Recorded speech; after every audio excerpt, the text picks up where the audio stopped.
Abra sua Bíblia no Evangelho de Lucas, capítulo 24.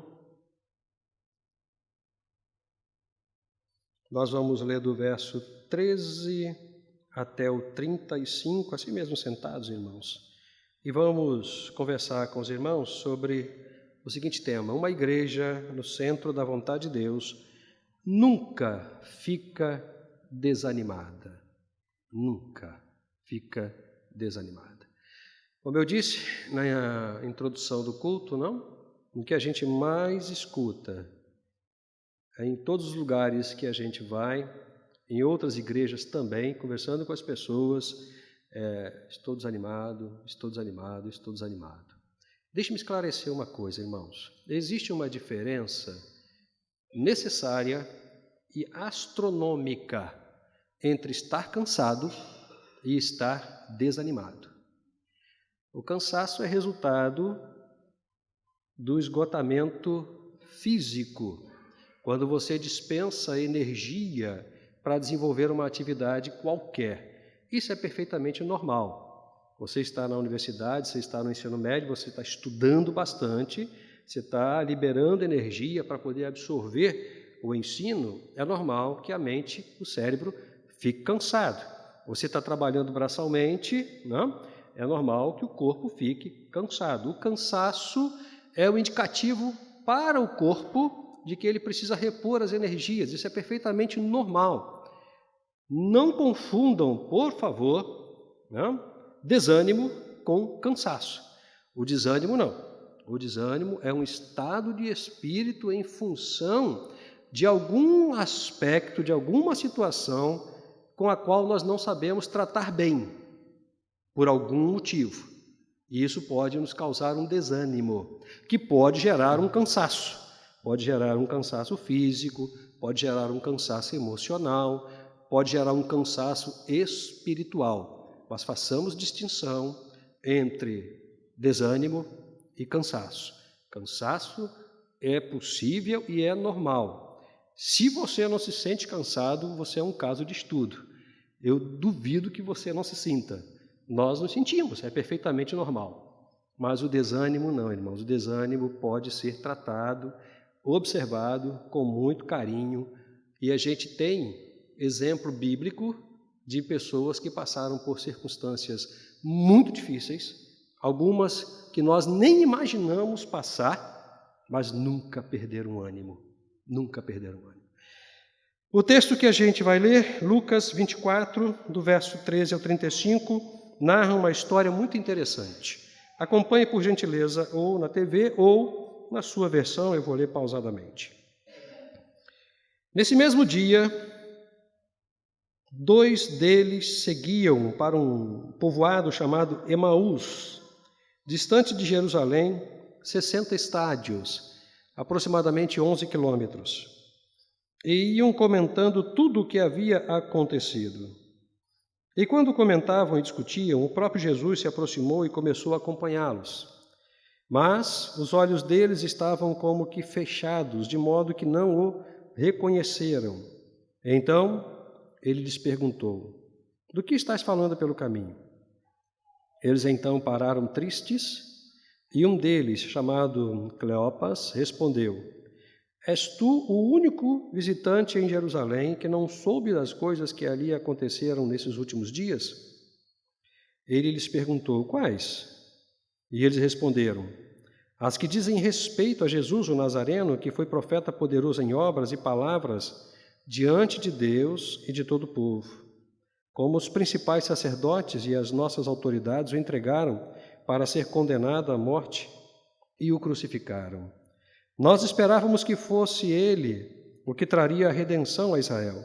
Além disso, já faz 3 dias que essas coisas aconteceram. Também é verdade que algumas mulheres no nosso meio nos encheram de espanto, pois foram de madrugada ao sepulcro dele e, não achando o corpo, voltaram afirmando ter tido uma visão de anjos que diziam que ele estava vivo. Alguns dos que estavam conosco foram ao sepulcro e confirmaram o que as mulheres haviam falado, mas não o viram. Então ele lhes disse: ó tolos, que que demorais a crer no coração em tudo que os profetas disseram. Acaso Cristo não tinha de sofrer essas coisas e entrar na sua glória? E começando por Moisés e todos os profetas, explicou-lhes o que constava a seu respeito em todas as Escrituras. Quando se aproximaram do povoado para onde se dirigiam, Jesus fez com quem ia seguir adiante. Eles, porém, insistiram: Fica conosco, pois já é tarde e o dia está terminando. Então entrou para ficar com eles. Estando com eles à mesa, Jesus pegou o pão e os abençoou e, partindo-o, distribuía. Então os olhos deles foram abertos e o reconheceram. E ele desapareceu diante deles. E disseram uns aos outros: Acaso o nosso coração não ardia pelo caminho quando ele nos falava e nos abria as Escrituras? E na mesma hora, levantaram-se e voltaram para Jerusalém e encontraram reunidos os 11 e os que estavam com eles, os quais diziam: É verdade, o Senhor ressuscitou e apareceu a Simão. Então os dois contaram o que havia acontecido no caminho e como o reconheceram no partir do pão. Vamos orar. Deus, nós somos gratos por tudo que o Senhor tem feito em nossa vida e principalmente por sua bondade, por graça, misericórdia e o amor do Senhor derramado em nossos corações. Pelo perdão que o Senhor nos concede e pela oportunidade que a gente tem de servir ao Senhor na Igreja de Cristo Jesus. Fala conosco de uma forma muito especial. É a nossa oração, em nome de Jesus. Amém, Senhor, e amém. Uma igreja no centro da vontade de Deus nunca fica desanimada.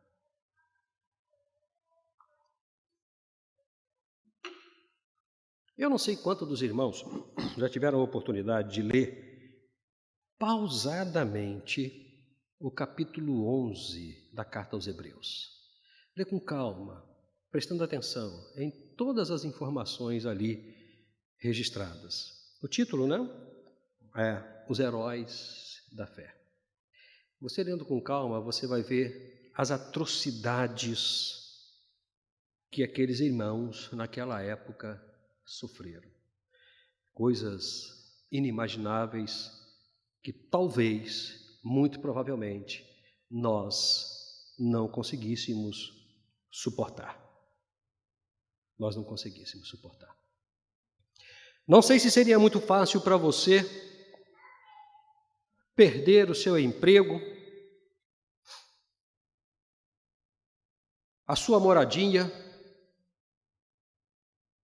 não ter o que comer, nem para você nem para os seus filhos, ver a sua casa passando necessidade, sem ter onde reclinar a cabeça, sem ter onde descansar o corpo cansado, tendo que fugir para não perder a vida. Não sei se você suportaria isso. Eu me lembro que uma vez, há muitos anos atrás, pastor Jonathan Bahia pregando aqui na igreja, ele falou uma coisa que eu nunca mais esqueci. Ele falou o seguinte: a nossa espiritualidade e o nosso compromisso com a verdade do Evangelho é circunstancial. Mexe com o filho da gente e vai ver o que acontece.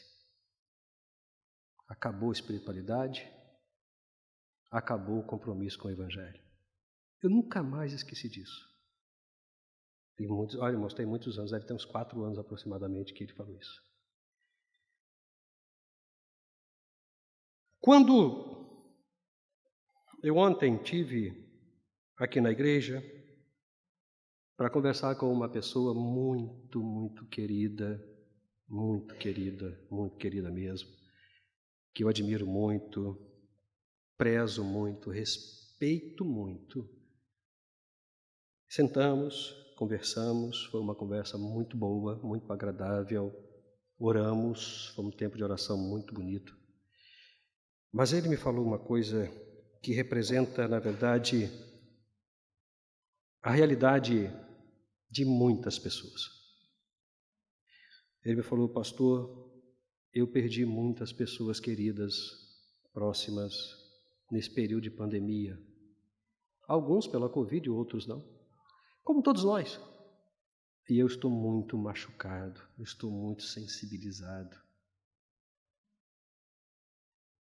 E eu falei: meu irmão, é isso mesmo. Mas a gente precisa caminhar. A gente precisa continuar. A gente não pode parar. A gente não pode desanimar. As circunstâncias, muitas das vezes, irmãos, elas nos puxam para baixo. Tem um provérbio muito interessante. Não sei quantos irmãos conseguiram ler esse provérbio e gravar. E o provérbio diz o seguinte: um abismo chama outro abismo. Um abismo chama outro abismo. Sabe o que acontece com pessoas desanimadas no meio da gente? Elas puxam o ânimo de todo mundo para baixo. O desanimado desanima todo mundo. É interessante. Eu não sei quantos irmãos lembram de um desenho da Hanna-Barbera. Olha, isso é antigo, hein? Hanna-Barbera, que tinha uma hiena chamada Lip. E ela sempre dizia: ó vida, ó vida. Sempre reclamava, sempre. Lembra disso? Lembra?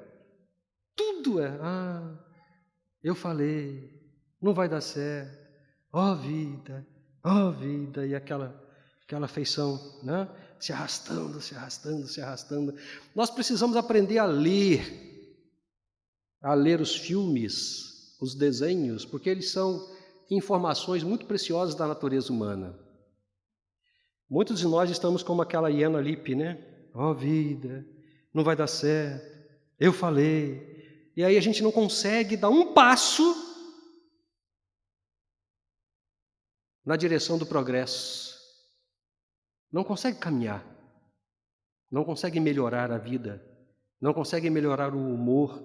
Não consegue melhorar o ânimo. Por quê? Porque as circunstâncias que estão em volta da gente, e são circunstâncias reais, a gente lida com elas, quase que toca nelas, não? Elas estão aí, fazem parte da caminhada de qualquer pessoa. Muitas das vezes elas são muito mais intensas do que a nossa capacidade de dominá-las.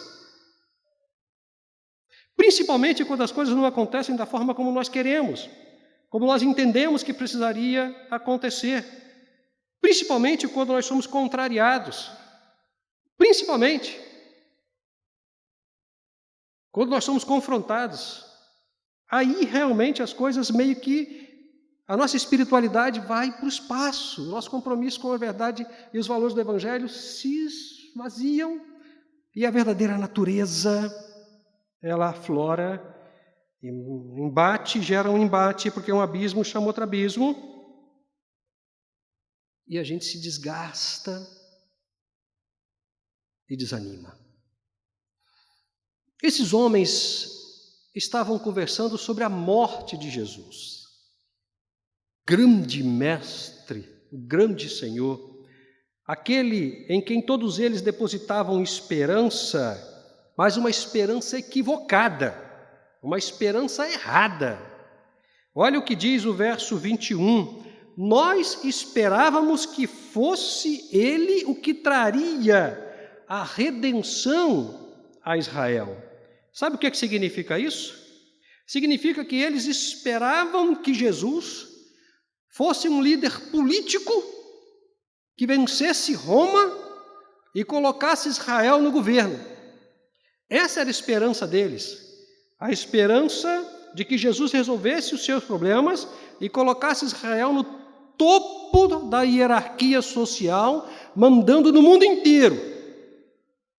Essa era a esperança deles. Que não aconteceu.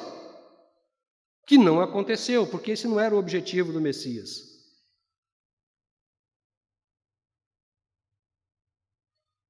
Pouco mais atrás você vai ver, no verso 17, que eles estavam tristes.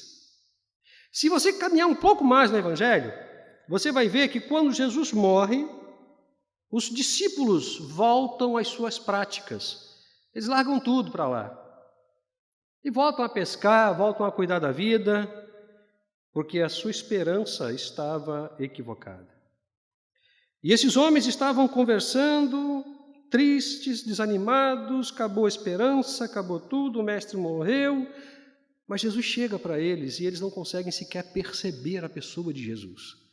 O desânimo tem a capacidade de nos cegar, de cegar a revelação, de cegar a graça. A gente não consegue perceber a graça, a gente não consegue perceber a presença de Deus. Mesmo que o coração arda, porque eles falaram isso, o nosso coração ardia, mas o desânimo, a tristeza era tão grande que eles sequer estavam prestando atenção no coração que ardia. Sequer. Porque o desânimo cega a gente. Ele não nos deixa observar a presença do próprio Deus na vida da gente. A única coisa que o desânimo faz é abrir os nossos olhos para o problema, para a dificuldade, para as circunstâncias. E pior ainda, ele nos castiga na nossa relação com os problemas, com as circunstâncias. Então, nós precisamos prestar atenção nas situações, prestar atenção nas circunstâncias que podem nos desanimar. Eu queria citar apenas 8 para vocês, vou ser bem objetivo, que são questões, são fatores, são situações que podem nos desanimar. Podem nos desanimar. E eu gostaria que você, ouvindo, analisasse se alguma delas, ou todas elas, não estão envolvendo você. Inclusive você que está conosco através da internet, preste atenção em alguns fatores que podem contribuir para o desânimo, faça uma análise e depois nós vamos ler a postura de Paulo diante de todos os fatores que possivelmente podem gerar desânimo. Primeiro fator, problemas familiares. Problemas familiares. Quem não tem, né? Quem não tem problemas familiares? Até aqueles que já começaram agora, né? Pouco tempo de casado, já experimentam os problemas. Eu costumo pensar de uma forma um pouco diferente, me permitam fazer menção da minha pessoa. Eu não gosto muito, mas eu preciso fazer, porque, irmãos, eu tenho uma forma de me relacionar com as circunstâncias bem diferente. Aprendi isso com os meus pais, aprendi isso lendo o Evangelho, aprendi isso com o meu Senhor. Onde os irmãos veem problema, eu vejo solução. O problema é para mim um desafio para eu melhorar, espiritualmente, intelectualmente, moralmente. Eu não consigo discutir o problema, eu só sento para discutir a solução. Porque aonde a gente vê problema, eu vejo solução. Problemas familiares todo mundo tem. Todo mundo tem. O problema é que muitas das vezes os problemas familiares jogam a gente para baixo porque a gente não sabe lidar com eles. Não lida com os problemas como um desafio de melhoria, de melhorar as estruturas familiares, as relações familiares. É o filho que está nas drogas, é a esposa que traiu o esposo, é o esposo que traiu a esposa, e vai por aí afora. Eu poderia citar uma série de problemas familiares. Segundo fator, dificuldade financeira. Grande parte, isso é estatística, tá, irmãos? Isso é estatística. Grande parte dos divórcios acontecidos está justamente em cima de questões financeiras. Está desempregado o esposo, ou a esposa está desempregada, começa a apertar um pouquinho, não consegue administrar os gastos. Não? Eu comecei a atender uma pessoa, que está em depressão e ansiedade. E eu perguntei para ele, você consegue identificar quando isso começou? Sim, consigo. Por favor, Eu morava no Recreio dos Bandeirantes, numa triplex, ganhando R$ 30.000 por mês. Hoje eu moro em São Gonçalo ganhando 5. Qual é o problema de morar em São Gonçalo e qual é o problema de ganhar 5.000? Mas a minha casa é emprestada. Eu perdi a minha casa no Recreio dos Bandeirantes, um triplex, ganhando R$ 30.000. Quando a empresa me mandou embora, a minha indenização foi de R$ 1 milhão. Eu perdi 700 mil em negociação. Eu falei, rapaz, quem vai entrar em depressão sou eu. Eu vou entrar em depressão. Problema financeiro. Não sabe lidar com o dinheiro. Não sabe administrar o dinheiro. O dinheiro passou a ser o valor maior. Quando se perdeu, jogo para baixo. Terceiro fator. Ideias fantasiosas que não têm nenhum fundamento. Nenhum fundamento. Você conhece aquela pessoa que você conhece, conversa com ela, ela tem ideias assim mirabolantes. Vamos fazer isso, vamos fazer aquilo, vamos juntar gente e vamos ganhar dinheiro e tal, né? Antigamente tinha um negócio, que eu não me lembro muito bem como é o nome daquele negócio, que você comprava um produto, aí entrava numa ciranda e vendia e tinha que ganhar e tal. Tinha um negócio assim, né? E aquilo deu um problema danado, tinha gente preso por aquilo, né? E eu ficava olhando aquele negócio, né? Aí você tinha que comprar um produto, porque tinha que vender para outro, que tinha que vender para outro, que tinha que eu não sei o nome daquele negócio, mas irmão sabe o que é que eu estou falando, né? Mas a ideia é, você vai ficar, vendia a ideia, você vai ficar rico em pouco tempo, você vai ficar milionário em pouco tempo. Você vai investir R$ 1.000, daqui a 6 meses você está ganhando R$ 10.000. Nunca acontecia. Ideias fantasiosas. E muitas das vezes, irmãos, essas ideias estão relacionadas à nossa relação com a igreja. A nossa relação com a igreja. Vamos encher o templo, vamos botar não sei quantas mil pessoas aqui dentro, vamos fazer eventos, vamos... E não funciona. Não é assim que funciona. Com relação à igreja, quem define é Cristo. Quantos ficam, quantos saem, como vai funcionar, como vai trabalhar, é Ele, não nós. A gente até tem o direito de ter ideias, mas a gente precisa colocar todas as ideias debaixo da orientação de Cristo. Dizer, é isso que o Senhor quer? É realmente isso que o Senhor quer? O Senhor me permite ter essa ideia? Tiago, ele é tão radical com relação às questões das ideias, que ele diz o seguinte, vocês que dizem eu vou fazer, eu vou deixar de fazer, faça isso não. Digam, se o Senhor permitir, iremos, faremos, porque Cristo trabalha dentro da dimensão da nossa realidade, das nossas possibilidades. Ele sabe até onde a gente pode ir, mas a gente tem ideias e quer fazer e tal, ideias fantasiosas, mirabolantes. Aí as coisas não acontecem porque a gente gera uma expectativa e a gente fica desanimado. E uma das coisas que eu sou terminantemente contra, é quando um líder da igreja tem uma ideia mirabolante, a coisa não funciona e ele culpa a equipe. Não, o culpado é ele, que não foi competente para motivar a equipe, ou exagerou um pouco na criatividade, foi além do limite das forças das pessoas com quem ele trabalha. Ideias fantasiosas também, que não têm fundamento, geram desânimo. Quarto, crenças equivocadas que nunca funcionam. Crenças equivocadas que nunca funcionam. Irmãos, nós somos motivados pelo que acreditamos. Nós somos motivados. Se os irmãos não sabem, existe uma corrente que diz que no final de todas as coisas que acontecem nessa história, Deus, em Cristo Jesus, vai restaurar tudo, inclusive o diabo ao seu estado original de anjo de luz, pela sua bondade e pelo seu amor. Aonde na Escritura Sagrada você vê isso? Aonde?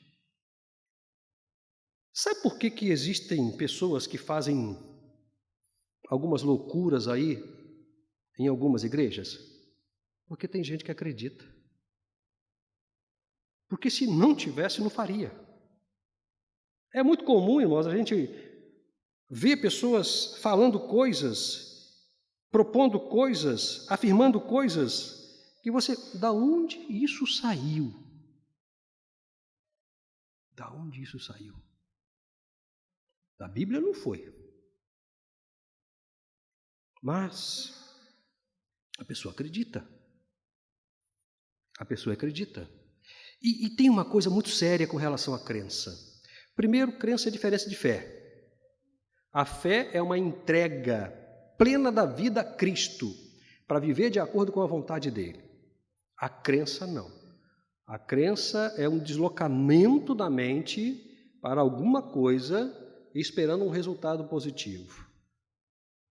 É preciso fazer a distinção. Mas nós somos fruto da nossa crença. Nós acreditamos. E a crença, ela pode gerar um problema muito sério. Ela pode gerar uma inércia. O que é que significa isso? Significa, por exemplo, como eu já ouvi muito, os irmãos já devem ter escutado também, a pessoa está lá com um problema sério de saúde, está orando, pedindo para Deus curar, e alguém fala assim, irmão, vai no médico, vai. Não, quem vai me curar é Jesus, quem vai me curar é Jesus. E a pessoa não fica curada, a pessoa morre, porque ela travou, ela não andou, ela não teve atitude para resolver o seu problema, porque ela acredita. E eu não estou dizendo que Deus não cure, Deus cura, os irmãos sabem disso, a gente é testemunha disso, mas ela não dá o passo para a cura. Porque Deus vai me curar. E aí quando a pessoa morre, alguém diz assim, mas foi a vontade de Deus. Você fica assim, não entendi, alguma coisa não está batendo. Não está batendo. Antes era a vontade de Deus a cura, agora é a vontade de Deus a morte. A crença não nos permite refletir corretamente, pensar corretamente as soluções dos problemas.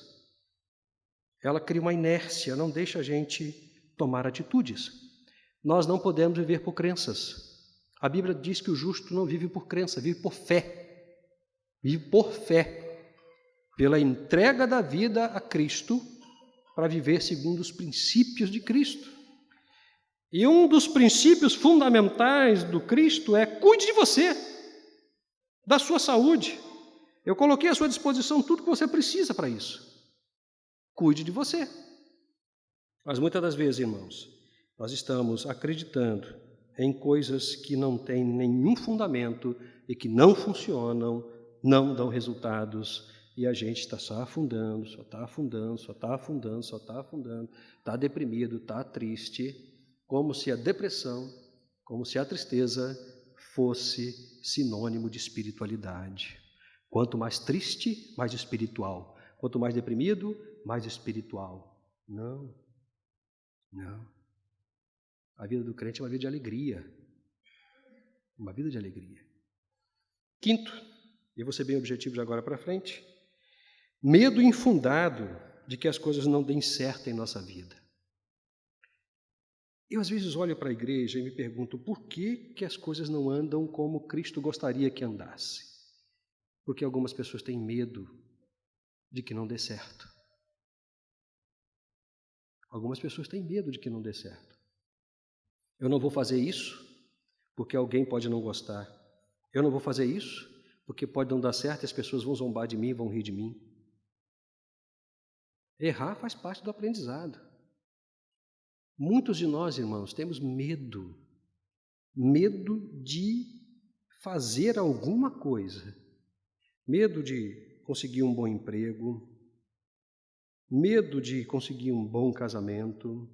Eu conheço pessoas, irmãos, que dizem que não vão casar porque têm medo de que aconteça com ela a mesma coisa que aconteceu com os pais dela. Mas precisa. Eu conheço pessoas que não conseguem conseguir um emprego melhor porque têm medo de nivelar a sua competência. Eu não vou conseguir chegar ali. Eu não vou conseguir ser um gerente, eu não vou conseguir ser um diretor. Eu tenho um amigo que dizia o seguinte, Eduardo, algumas pessoas preferem ganhar um salário mínimo a vida toda do que correr o risco de ser um grande empresário ganhando 30, 40, 50 mil, porque tem medo de que as coisas não dêem certo. Acontece na igreja, irmãos. Às vezes eu converso com as crianças, vamos fazer isso? Não, pastor, fulano pode não gostar, ciclano pode não... Mas o que é isso? Que ambiente é esse? Onde a gente tem medo das pessoas, medo do que as pessoas falam. Quando nós deveríamos, na verdade, estar nos orientando, nos motivando, nos animando. Não, vai lá, vai lá, vai lá, vai lá. Faz, eu estou com você e tal. A gente tem medo. Medo. Sexto, influências negativas. Irmãos, o que a gente mais encontra na vida são pessoas que puxam a gente para baixo, né? Não faz isso, não vai dar certo. Eu me lembro de uma jovem aqui da igreja, e quando ela iniciou uma faculdade muito desafiadora, está caminhando com muita propriedade, alguém chegou para ela e falou assim: não faz essa faculdade não, você não vai conseguir.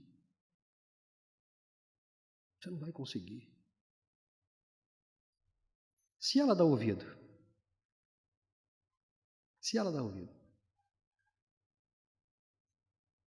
influências negativas, irmãos. Não ouve fulano, cuidado com cicrano. Algumas pessoas só conseguem ver o mal, não conseguem ver a potência que o outro tem, mas elas são tão donas de si, proprietários da verdade, do absoluto, que elas são capazes de influenciar negativamente as outras pessoas, para que as outras pessoas façam exatamente aquilo que ela quer. Irmão, você sabe qual é o problema do perseguidor? O problema do perseguidor é que ele sempre acha que está sendo perseguido. Sempre acha. O problema do perverso é que ele acha que todo mundo é perverso com ele. O problema do negativo é que ele negativa todo mundo. Conversando com um irmão ontem, eu falei: irmão, aqui é o lugar da cura. A igreja é o lugar da cura. Traz para cá o seu problema, a sua dor, a sua lágrima. Aqui é o lugar da cura. Mas quando a gente chega com as nossas questões, o que a gente encontra são pessoas negativas, que jogam para baixo, que puxam. Alguns chegam a dizer: sai da igreja, não fica nessa igreja, você não vai conseguir nada. É muito sério. E aí, realmente, a gente fica desanimado. Por fim, e o mais sério de todos, resistência à vontade de Deus. Esse é o mais sério de todos. Resistência à vontade de Deus. Irmãos, quem manda na igreja é Cristo. Não somos nós. Eu não mando na igreja. Apesar de ter sido escolhido por Deus para estar aqui com os irmãos, não sei por quanto tempo, Deus o sabe, mas eu estou submisso a Cristo Jesus. Se Ele disser faz, eu faço. Se Ele disser não faz, eu não faço. Acabou. A vontade dele é soberana. O problema é que muitas das vezes a gente deixa o nosso temperamento, as nossas supostas experiências e supostos conhecimentos invadirem a nossa vida, e a gente acaba determinando ou definindo aquilo que pensamos e acreditamos como sendo a vontade de Deus, e criamos um problema sério com todas as pessoas. Deixe-me te falar uma coisa muito interessante sobre a obediência. Todo mundo sabe que nós precisamos obedecer a Cristo, né? Todo mundo sabe disso. Isso ninguém precisa discutir. Eu pergunto para os irmãos: você nunca desobedeceu a Cristo? Nunca desobedeceu? Uma segunda pergunta: se você desobedeceu, por que você está vivo? Por que você ainda continua vivo? A desobediência aos mandamentos no Antigo Testamento era resolvido com a morte. Mas você nunca desobedeceu, por que você está vivo? Sabe por quê, irmãos? Porque nem Deus obriga a gente a ser obediente. Obediência não é uma questão de obrigação. Obediência é uma questão de escolha. Nem Deus nos obriga a sermos obedientes. Nem Deus. Ele olha a nossa desobediência, fica triste com a nossa desobediência, mas é extremamente paciente em nos preservar, porque a cabeça de Deus funciona assim: um dia ele vai entender e vai ser obediente. Um dia ele vai entender e vai ser obediente. Mas, irmãos, resistir à vontade de Deus gera desânimo. Gera desânimo. Vamos encerrar com 2 Coríntios capítulo 4, verso 8 e 9. 2 Coríntios capítulo 4, verso 8 e 9. Um homem experimentado em dores, um homem traído, um homem rejeitado, um homem espancado, um homem desprezado, desvalorizado, um homem que experimentou coisas que nós sequer pensamos a possibilidade de experimentar. Ele diz o seguinte, olha o que ele diz: sofremos pressões de todos os lados, mas não estamos arrasados. Em outra versão, desanimados. Ficamos perplexos, mas não desesperados. Somos perseguidos, mas não desamparados. Abatidos, mas não destruídos. Esse homem era Paulo. Paulo diz o seguinte: nós não precisamos ficar desanimados diante das circunstâncias, diante dos problemas, porque nós nunca estamos sozinhos, nós nunca fomos abandonados, nós nunca estamos desamparados, por isso nunca precisamos ficar desanimados. Meu irmão, muito provavelmente você esteja passando por algum desses problemas, talvez todos, mas o que eu quero te dizer é o seguinte: não existem motivos pelos quais você precise ficar desanimado. Não existe. Se você serve Jesus, se você é membro da Igreja de Cristo, você é membro de uma igreja que nunca fica desanimado. Então pense, querido, grupo de louvor, por gentileza, pode vir para cá. Pense, querido, sobre a sua vida, suas atitudes, seus pensamentos, seus sentimentos, a forma como você lida com as coisas, com as pessoas, com as circunstâncias. Por quê? Porque você não tem motivo para ficar desanimado. Cansado, sim, eu já disse, é possível.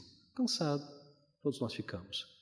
Mas desanimado, não. Se você tem Cristo, você não tem motivo para ficar desanimado. Amém?